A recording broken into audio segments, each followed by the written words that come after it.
నా పేరు శంకర్ రెడ్డి. నేను RC Reddy shine India faculty sociology. మరి సోషియాలజీ ఈ క్వశ్చన్ల కంటే ముందు ఒక చిన్న ఇన్ఫర్మేషను. ఆ సిలబస్ ఏంటిది అనే దాని గురించి తెలుసా లేదా? సిలబస్ గురించి ఇందులో గ్రూప్ 1 ప్రిలిమ్స్ క్వాలిఫై అయిన వాళ్ళు ఎవరు లేరా? ఉన్నారా? ఇద్దరు ఉన్నారా? ఓకే, సరే. వీటికంటే ముందు ఒకసారి చూద్దాం. మొత్తంలో చూసినట్లయితే ఈ గ్రూప్ 1 కానీ, తర్వాత వచ్చేసి గ్రూప్ 2, తర్వాత గ్రూప్ 3, నెక్స్ట్ గ్రూప్ 4, ఎస్ఐ, తర్వాత వచ్చేసి కానిస్టేబుల్స్. వీటన్నిటి గురించి ఒకసారి చూస్తే ఈ గ్రూప్ 1 ప్రిలిమ్స్లో గ్రూప్ 1 ప్రిలిమ్స్లో చూసినట్లయితే ఈ సోషియాలజీ నుంచి మొత్తము ఒక 15 నుంచి 18 మార్కులు వస్తవి. తర్వాత గ్రూప్ 1 మెయిన్స్లో చూసినట్లయితే గ్రూప్ 1 మెయిన్స్లో చూసినట్లయితే ఎన్ని మార్కులు ఉంటవి? 50 మార్క్స్ ఉంటాయి. గ్రూప్ 1 మెయిన్స్లో 50.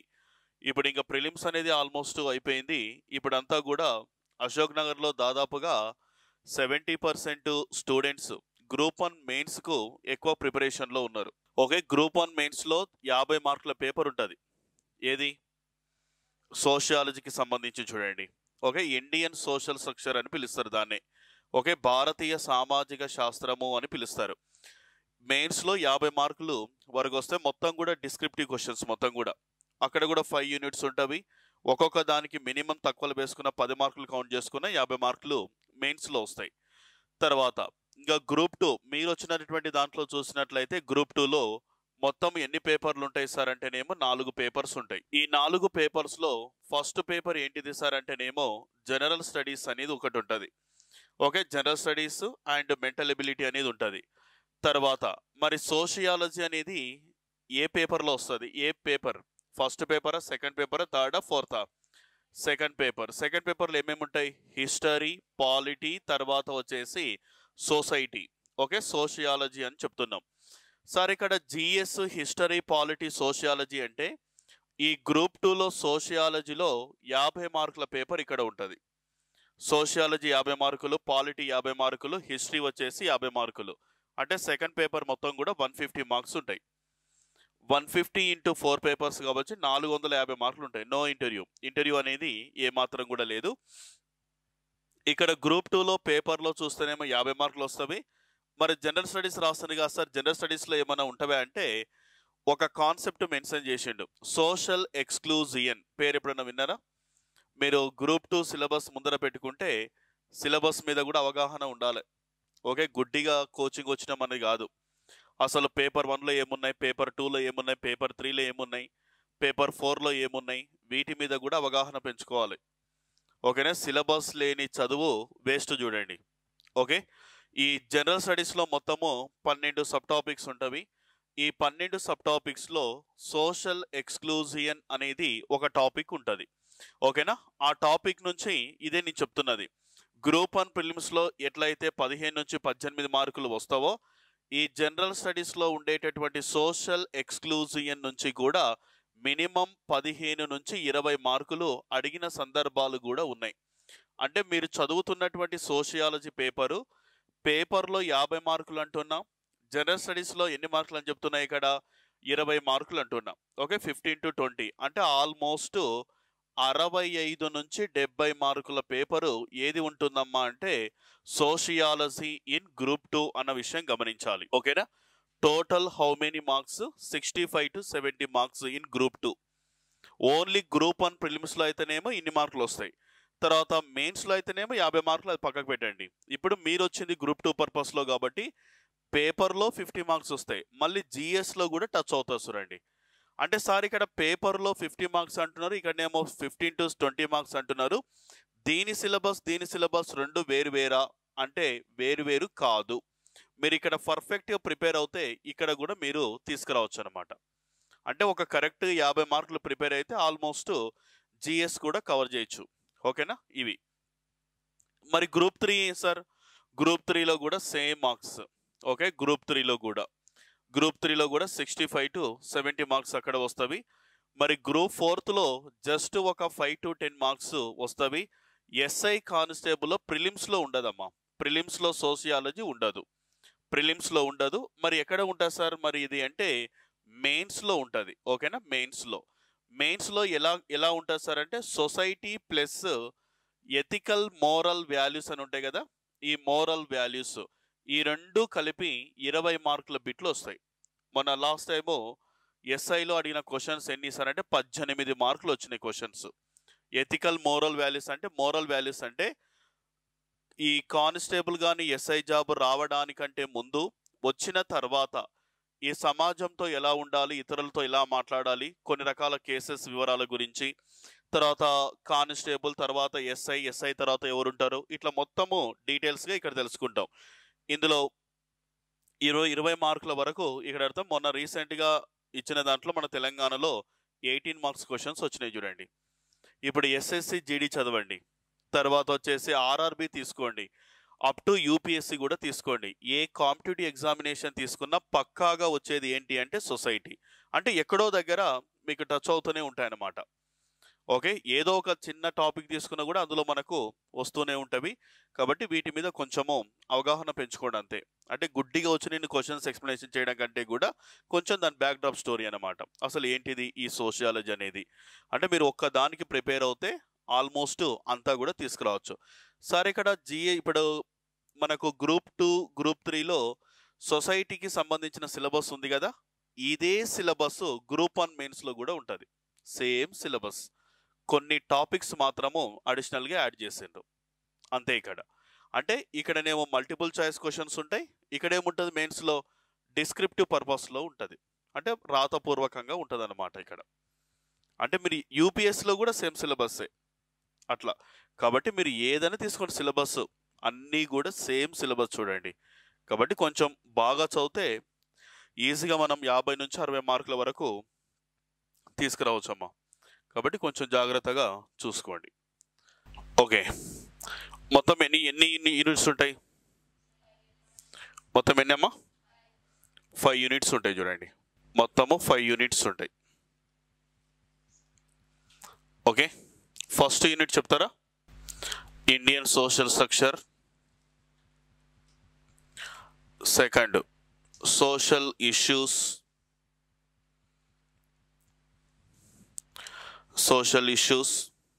ఇంకా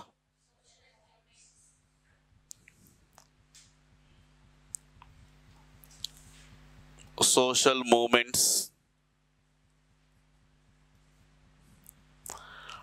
next fourth Telangana society. Fifth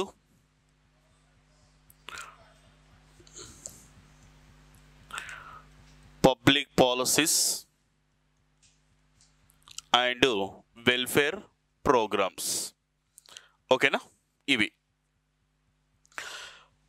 Indian social structure, social issues, social movements, Telangana society, public policies and welfare programmes అని చెప్పి మొత్తం 5 యూనిట్స్ ఉన్నాయమ్మా.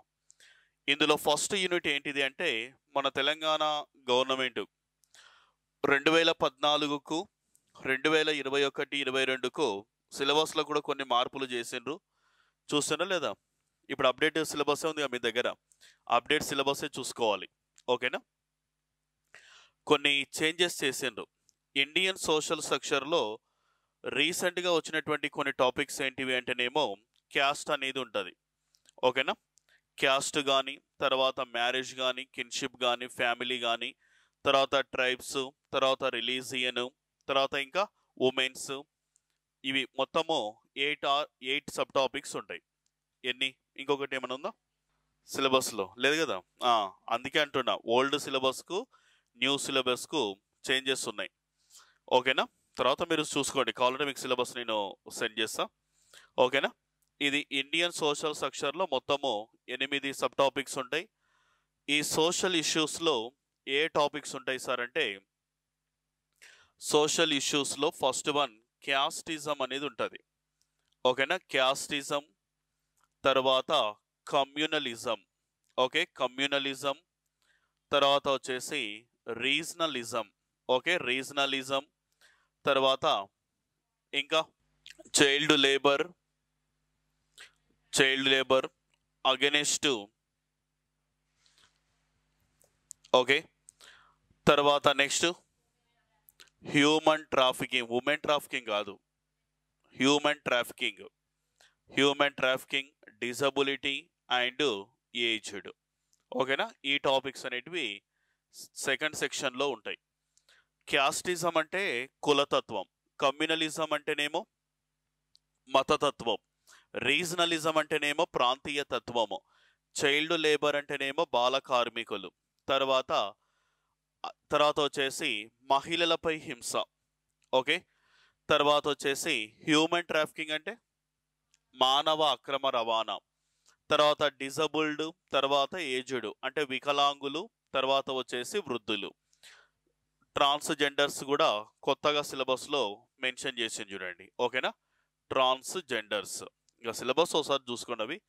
తర్వాత సోషల్ మూమెంట్స్ అంటే ఇంకా ఆల్మోస్ట్ రైతాంగ ఉద్యమాలు, దళిత ఉద్యమాలు, తర్వాత వచ్చేసి వెనకబడిన తరగతులు, తర్వాత పర్యావరణ ఉద్యమాలు, మానవ హక్కుల ఉద్యమాలు, మహిళా ఉద్యమాలు ఇక్కడ మనం చూడొచ్చు. తెలంగాణ సొసైటీ అంటే జోగిని, దేవదాసి, తర్వాత వచ్చేసి బాండెడ్ లేబర్ అనగా వెట్టి చాకిరీ సిస్టమ్, తర్వాత వచ్చేసి ఇంకా మైగ్రేషన్ అనేది ఉంటుంది, వలసలు, ఓకే, మైగ్రేషన్, తర్వాత వచ్చేసి ఫ్లోరోసిస్, తర్వాత ఫార్మర్స్, తర్వాత వచ్చేసి వీవర్స్, ఓకే, వీళ్ళందరూ అక్కడ వస్తారు. ఇంకా public policies and welfare programmes అంటే ఎస్సీలు, ఎస్టీలు, ఓబీసీలు, మైనారిటీలు, డిజబిలిటీ, ఏజ్డ్, ఉమెన్స్, వీళ్ళ గురించి ఇక్కడ చదవాలి. అయితే ఇక్కడ మీరు గమనించాల్సిన విషయం ఏంటంటే ఈ ఫస్ట్ యూనిట్ తర్వాత సెకండ్ యూనిట్ ఈ రెండు బాగా అంటే బాగా ప్రిపేర్ కావాలమ్మా. First unit, second unit. Sir మిగతావి వద్దా అంటే చెప్తా. ఫస్ట్ యూనిట్, సెకండ్ యూనిట్ సోషియాలజీలో తప్ప ఎక్కడ కూడా ఆ టాపిక్స్ అనేవి మీకు టచ్ కావు. అదే నువ్వు సోషల్ మూమెంట్స్ తీసుకో, తెలంగాణ సొసైటీ తీసుకో, ఎక్కడో దగ్గర మీకు టచ్ అవుతాయి. ఇప్పుడు నేను సోషల్ మూమెంట్స్లో పీస్ అండ్స్ మూమెంట్స్ అంటున్నా, రైతాంగ ఉద్యమాలు, ట్రైబల్ మూమెంట్స్ అంటే గిరిజన ఉద్యమాలు, ఈ రెండు కూడా మీకు ఇండియన్స్లో టచ్ అవుతాయి, తర్వాత తెలంగాణ మూమెంట్ ఉంది కదా, తెలంగాణ మూమెంట్లో కూడా టచ్ అవుతాయి. తెలంగాణ సాయుధ రైతాంగ పోరాటము అని చెప్పి అందులో కూడా టచ్ అవుతాయి. కాబట్టి సోషల్ మూమెంట్స్ జస్ట్ చూసుకుంటే సరిపోతాయి. మళ్ళీ తెలంగాణ సొసైటీలో జోగిని, దేవదాసి బాగా చదవాలి. జోగిని, దేవదాసి మోస్ట్ అంటే మోస్ట్ ఇంపార్టెంట్, పక్కాగా బిట్లు అడుగుతున్నాడు. ఓకే, జోగిని, దేవదాసి. ఇంకా ఈ మైగ్రేషన్ అనేది మీకు ఎకానమీలో టచ్ అవుతుంది, మైగ్రేషన్. ఇంకా ఫ్లోరోసిస్ అనేది జస్ట్ జనరల్ టాపిక్ అనమాట. ఇంకా రైతుల గురించి, తర్వాత చేనేత కార్మికుల గురించి కూడా మీకు వేరే వేరే దాంట్లో కూడా టచ్ అవుతాయి, ఎకానమీలో కూడా. ఇంకా పబ్లిక్ పాలసీస్ అంటే రిలేటెడ్ టు పాలిటీలో టచ్ అవుతాయి బాగా. ఓకేనా, ఇవి జస్ట్ అనాలిసిస్ చెప్తున్నా అంతే, అంటే డైరెక్ట్గా క్వశ్చన్స్ ఎక్స్ప్లెనేషన్ చేయకుండా జస్ట్ ఇన్ఫర్మేషన్ మీకు ఇస్తున్నా. ఓకేనా, ఇప్పుడు ఫస్ట్ క్వశ్చన్కి వెళ్దాం. ఓకే, ఫస్ట్ క్వశ్చన్ ఒకసారి చూసుకోండి. ఉందా క్వశ్చన్ పేపర్ మీ దగ్గర ఉందా? ఒకసారి చూసుకోండి. Identify the correct one in the Indian society based on residence of people composed mainly of rural communities, mainly composed of urban agglomerations, composed in rural and urban communities as well as nomadic and semi-nomadic communities, mainly composed in tribal communities అని చెప్పి ఒక question ఇవ్వడం జరిగింది. ఒకసారి Telugu version తీసుకుంటే, భారతీయ సమాజంలోని ఆవాసపరమైన కోణంలో సరైన దానిని గుర్తించండి అని చెప్పి బిట్టిచ్చిండు. ఓకే, ఇందులో ఫస్ట్ ఆప్షన్ చూస్తే ప్రధానంగా గ్రామీణ సముదాయాలతో కూడుకొని ఉన్నది, ప్రధానంగా పట్టణ సముదాయాలతో కూడుకొని ఉన్నది, గ్రామీణ పట్టణ సముదాయాలు రెండు ఇచ్చిండు. తర్వాత ఫోర్త్ ఆప్షన్ వచ్చేసి గిరిజన సముదాయాలతో కూడుకొని ఉన్నది. అయితే ఇక్కడ ఫస్ట్ ఒకసారి ఇక్కడ వినండి. భారతీయ సమాజము అనున్నది ఒక ఇండియన్ సోషల్ స్ట్రక్చర్ అంటున్నాం, లేదా ఇండియన్ సొసైటీ అని కూడా పిలుస్తారు. ఇక్కడ మనకు మెయిన్ పదాలు రౌండప్ చేసుకోవాలి. ఒకటి గ్రామీణ ప్రాంతం అంటున్నాడు, పట్టణ ప్రాంతం అంటున్నాడు, థర్డ్ ఆప్షన్ ఏమిచ్చిండు, మళ్ళీ రెండు ఇచ్చిండు. తర్వాత ఫోర్త్ ఆప్షన్ వచ్చేసి ఏమి ఇచ్చిండంటే గిరిజన ప్రాంతము అని ఇచ్చిండు. అయితే ఇక్కడ మీరు గమనించాల్సినటువంటి విషయం ఏంది అంటేనేమో, ఇప్పుడు మనకు ఇండియన్ స్ట్రక్చర్ అంటే ఇండియన్ సోషల్ స్ట్రక్చర్ అనేది భారతీయ సామాజిక వ్యవస్థలో గ్రామీణ ప్రాంతము, పట్టణ ప్రాంతము, గిరిజన ప్రాంతాలతో కూడుకున్నదే భారతీయ సమాజం అని అనొచ్చా? చెప్పండి. ఓకే, భారతీయ సమాజము అనేది దేనికి సంబంధించినది అనే దాని గురించి ఇక్కడ ఇవ్వడం జరిగిందనమాట. అయితే ఫస్ట్ ఒకసారి మనం చూసినట్లయితే దీనికంటే ముందు ఇప్పుడు సొసైటీ అంటున్నాం. ఓకే, దానికి సంబంధించినటువంటి ఎక్స్ప్లెనేషన్ ఒకసారి చూసుకోండి. ఇక్కడ సోషియాలజీ అంటున్నాం. అయితే ఇక్కడ సోషియాలజీ అనున్నది ఏంటి సార్ అంటే తెలుగులో సమాజ శాస్త్రం అని చెప్తున్నాం. ఈ సోషియాలజీ అనున్నది రెండు పదాల కలయిక. ఒకటి వచ్చేసి సోషియస్ అంటున్నాం. ఓకే, సోషియస్. తర్వాత వచ్చేసి లాగాస్ లేదా లోగోస్ అని కూడా చెప్తున్నాం. సోషియస్ అంటే అర్థం ఏంటి చెప్పండి? ఏ భాషా పదం? ఏది? లాటిన్ భాషా పదం. ఓకేనా? సోషియస్ అంటేనేమో లాటిన్ భాషా పదము. లాగాస్ అంటేనేమో శాస్త్రము, పరిశీలన మరియు అధ్యయనం. ఇది ఏ భాషా పదం సార్ అంటేనేమో గ్రీకు అన్న విషయం గమనించాలి. ఓకేనా? ఫస్ట్ ఆఫ్ ఆల్ ఇక్కడ సమాజము అంటే అర్థం ఏంటిది సార్ అంటే ఒక అంటే ఇక్కడ మనకు ఆప్షన్లు చూసుకోవాలి.